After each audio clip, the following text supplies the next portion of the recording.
আসসালামু আলাইকুম my dear SSC 2025 এর স্টুডেন্টস, তোমাদের শুভকামনা জানিয়ে আজকের ভিডিওটি শুরু করছি।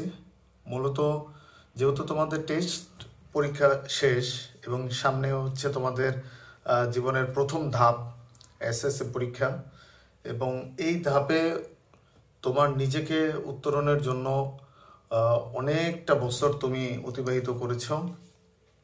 জীবনের প্রথম একটি সাফল্য তুমি পেতে যাচ্ছ, তোমায় এটার খুব দোরগোড়ায় আছো। সো আজকের এই ভিডিওটি মূলত হচ্ছে তোমাদের রোডম্যাপ আকারে যাবে। আমি যেহেতু ইংলিশ টিচার, তোমাদের অবশ্যই ইংরেজি বিষয়ের উপরে কথা বলবো। তার আগে একটু কথা বলে নেই। টেস্ট শেষ, ধরো টেস্ট পরীক্ষা তোমার যেমন হওয়ার হয়ে গেছে, রেজাল্ট হয়ে গেছে, তুমি নতুন করে নিজেকে প্রিপেয়ার করার সুযোগ পাচ্ছ। এই সময়টা তোমার ভিতরে যত রকমের ভয় আছে, তুমি এই ভয়টাকে দূর করে নিজেকে ফুললি একেবারে রিল্যাক্স করে তুমি পড়ার টেবিলে বসবে, চাপ মুক্ত হয়ে তুমি পড়বে। কারণ হচ্ছে তোমার টার্গেট থাকবে নিজেকে তৈরি করা। মানুষের সবসময় মনে রাখবে, মানুষের কম্পিটিটর মানুষ নিজে। ধরো আমার কম্পিটিটর আমি যদি আজকে যে অবস্থায় আছি, এটা যদি আমার সামনের 1 মাস পরও সেম অবস্থায় থাকি, দ্যাট মিনস হচ্ছে আমি নিজেকে কোনো ইমপ্রুভ করতে পারিনি। সো তোমাদেরও সেম কথাটাই আমি বলবো।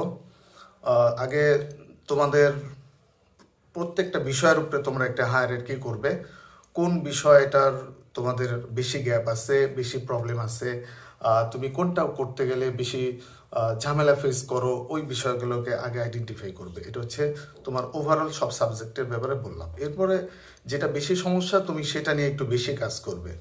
এবার আসি হচ্ছে আমাদের সাবজেক্ট।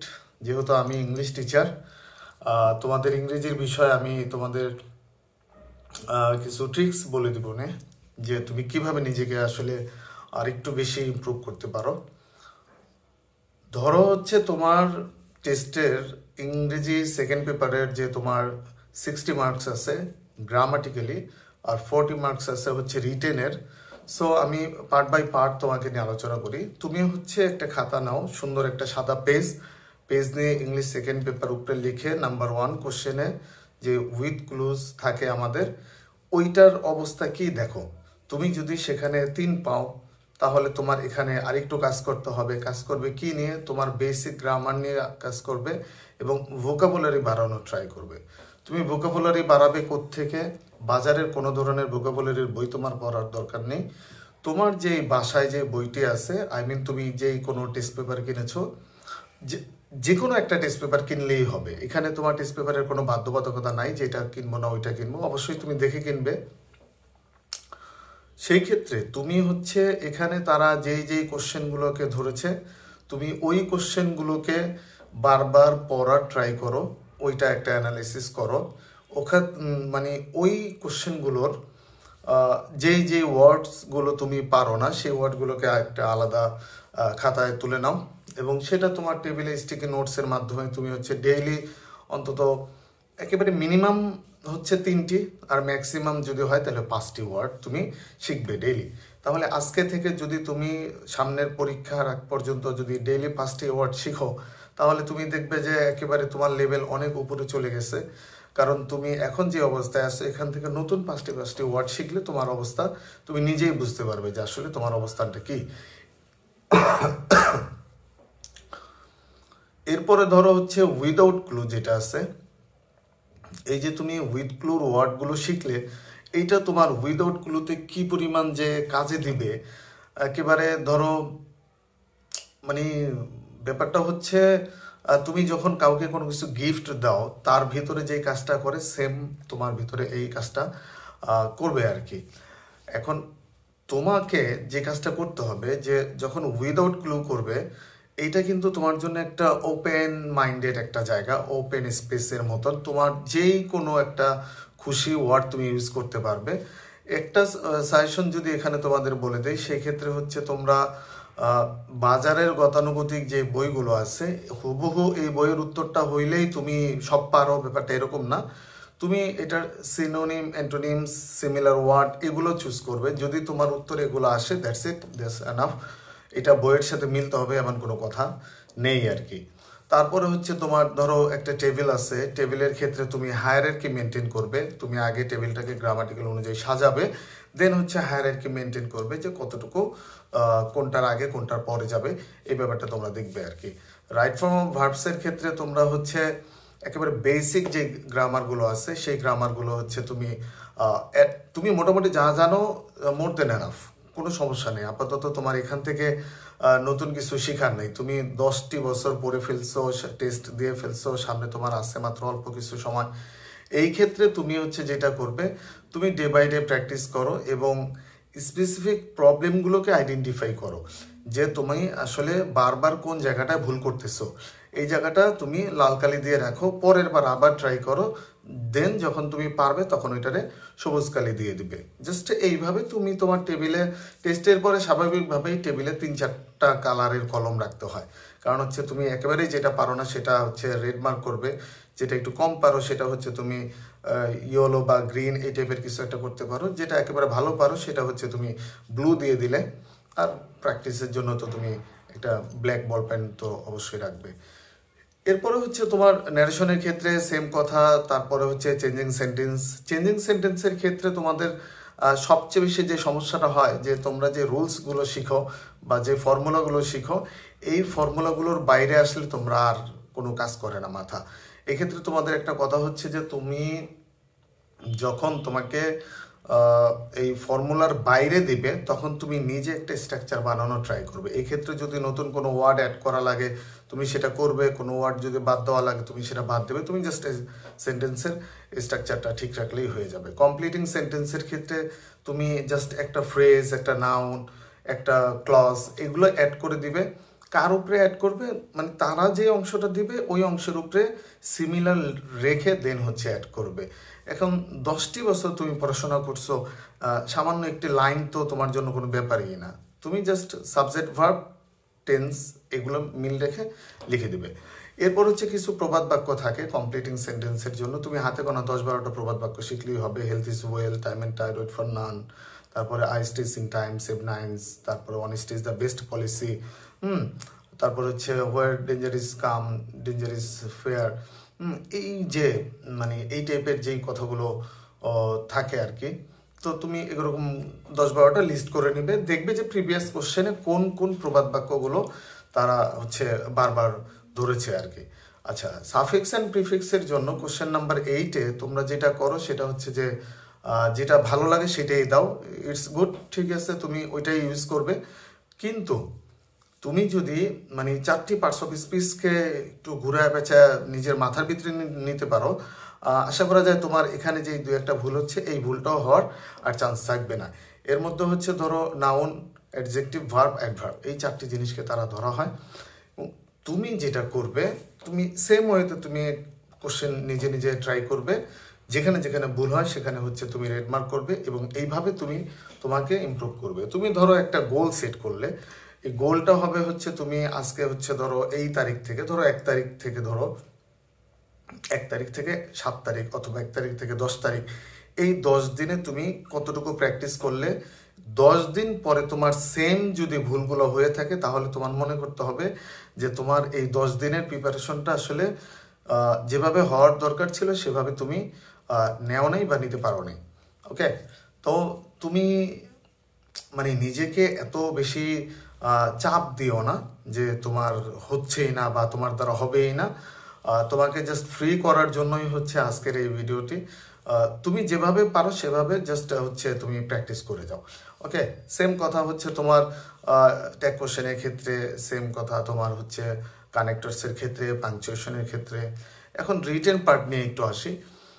রিটেন পার্ট সবসময় গতানুগতিক জিনিসগুলো ধরে, traffic jam, load shedding, deforestation, winter morning, এইগুলোই হচ্ছে তোমাকে ধরা হয়। আর হচ্ছে তোমার স্টোরির ক্ষেত্রে তারা ধরো কমন স্টোরিগুলোই দিয়ে দেয়, যে স্টোরিগুলো তুমি পারো।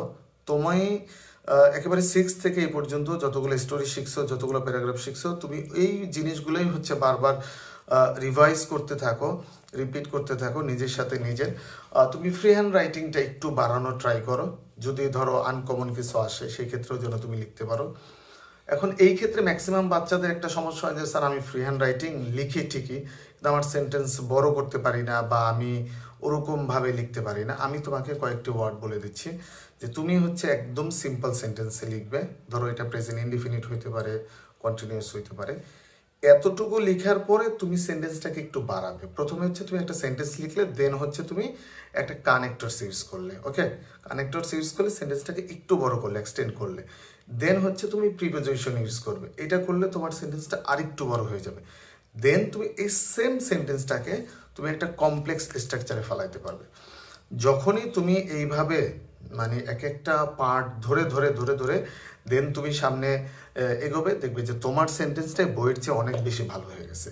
এবং ওই টিচার নর্মালি বুঝে যাবে যে এটা ফ্রি হ্যান্ডে লেখা হয়েছে, সো তোমাকে তারা একটু আলাদা করেই জাজ করবে। স্বাভাবিকভাবে আমরা এটাই করি আর কি। যদি কোনো বাচ্চা যদি নিজের থেকে লিখতে চায়, ওন ওয়ার্ডসে লিখে, সেক্ষেত্রে আমরা মোটামুটি তাদেরকে এইভাবেই মার্কিং করে থাকি আর কি। ফার্স্ট পেপারের ক্ষেত্রে তোমার এমসিকিউতে হচ্ছে তারা ক্লোজেস্ট মিনিং ধরে, সিনোনিমস, অ্যান্টোনিমস, তারপরে সে প্যাসেজ রিলেটেড যে কথাগুলোকে ধরে আর কি। হ্যাঁ, তো তোমরা যখন প্যাসেজটি পড়বে, প্যাসেজটি পড়ার সাথে সাথে একেবারে একটা একটা করে সিনোনিম শেখার ট্রাই করবে আর কি।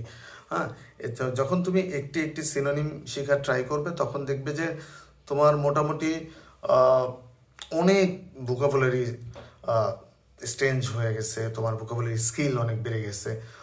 মোটামুটি তুমি একটা পর্যায়ে গিয়ে দাঁড়ায় যাবে তখন। আর হচ্ছে কোশ্চেন অ্যান্সারে তোমরা সহসা ধরো আমার কাছে কেউ এখনো ফুল মার্ক পায়নি কোশ্চেন অ্যান্সারে, কারণ কোশ্চেন অ্যান্সার তুমি যেভাবে লিখো সেটা হচ্ছে একেবারেই শর্ট হয়ে যায়। তোমার মনে রাখতে হবে যে 2 মার্কসের একটা কোশ্চেন অ্যান্সার, সো তুমি মিনিমাম হচ্ছে 5 থেকে 6 লাইন যেন হয়, এই লেভেলের একটা লেখা লিখবে। এখন 5 থেকে 6 লাইন লিখলেই কি মার্ক দিয়ে দিবে? ব্যাপারটা আসলে এরকম না। তুমি এটার সাথে বুঝে দেন কিছু প্যারাফ্রেজিং করে তারপরে হচ্ছে লেখার ট্রাই করবে। এখানেও যে রিটেনগুলো আছে, উইথ ক্লু উইদাউট ক্লুগুলো আছে। রিয়ারেঞ্জের ক্ষেত্রে যদি বলি তোমাকে, এসএসসি সবচেয়ে বেশি ঝামেলা করে হচ্ছে রিয়ারেঞ্জটা নিয়ে।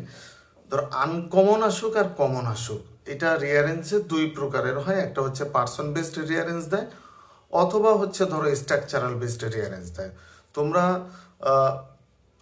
মোস্ট ফেমাস যে জিনিসগুলো আছে, এই জিনিসগুলো মানে জাস্ট গল্পের মতো করে জানো। মানুষ তো গল্পের বইও পড়ে আর কি, তাই না?